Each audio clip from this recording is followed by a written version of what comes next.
നമസ്കാരം, പ്രവാസി മലയാളിയിലേക്ക് ഏവർക്കും സ്വാഗതം.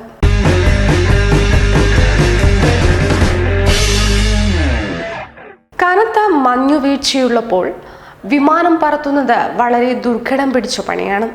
അതുകൊണ്ട് തന്നെ അമേരിക്കയിൽ 400-ൽ അധികം വിമാനങ്ങളാണ് കഴിഞ്ഞ കുറച്ചു ദിവസത്തിനിടെ മാത്രം നിരനിരയായി റദ്ദാക്കിയത്.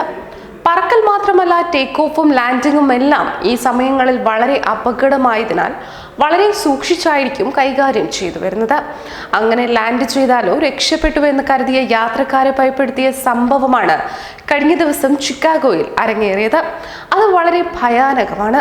ലാൻഡ് ചെയ്ത റൺവേയിലൂടെ നീങ്ങിയ വിമാനം കനത്ത മഞ്ഞിൽ തെന്നി അപകടത്തിൽപ്പെട്ടു. അമേരിക്കൻ എയർലൈൻസിന്റെ ചെറു വിമാനമാണ് ഇത്തരത്തിൽ അപകടത്തിൽപ്പെട്ടത്. റൺവേയിലൂടെ തെന്നി നീങ്ങിയ വിമാനം ചിറക് നിലത്ത് ഇടിച്ചാണ് നിന്നത്. വിമാനത്തിൽ 38 യാത്രക്കാരും 3 ജീവനക്കാരും ഉണ്ടായിരുന്നു. വിമാനത്തിലെ യാത്രക്കാരെല്ലാം തന്നെ സുരക്ഷിതരാണെന്നും കൂടുതൽ അപകടങ്ങൾ ഉണ്ടാകാതെ രക്ഷപ്പെട്ടത് ഭാഗ്യം കൊണ്ട് മാത്രമാണെന്നുമാണ് എയർപോർട്ട് അധികൃതർ പറഞ്ഞത്. വിമാനത്തിന് കാര്യമായ കേടുപാടുകൾ ഏറ്റിട്ടുണ്ട്. അതോടൊപ്പം തന്നെ സമാനമായ സംഭവം കഴിഞ്ഞ മാസം തീപിടുത്ത മുന്നറിയിപ്പ് ലഭിച്ചതിനെ തുടർന്ന് കുവൈറ്റിലേക്ക് പറക്കാനുയർന്ന ഇൻഡിഗോ വിമാനം അടിയന്തരമായി ചെന്നൈയിൽ തിരിച്ചിറങ്ങുകയും ചെയ്തു. ഈ വിവരമൊക്കെ നമ്മൾ കേട്ടതാണ്.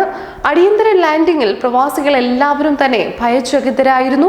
എന്നാൽ ഇടപെടൽ മൂലം ക്രമാതീതമായി ഭയം കുറഞ്ഞതായാണ് വ്യക്തമാക്കിയത്. ചെന്നൈ കുവൈറ്റ് ഇൻഡിഗോ വിമാനം അടിയന്തരമായി നിലത്തിറക്കിയിരിക്കുകയായിരുന്നു. അതോടൊപ്പം തന്നെ തകരാറ് പരിഹരിച്ചു വിമാനം സർവീസ് നടത്തിയതായും വ്യക്തമാക്കിയിരുന്നു. എന്തായാലും അടിയന്തരമായി ഒരു വിമാനം നിലത്തിറക്കുമ്പോൾ ഒരു പക്ഷേ യാത്രക്കാരുടെ ഭയം നമുക്ക് പറഞ്ഞറിയിക്കാൻ സാധിക്കില്ല.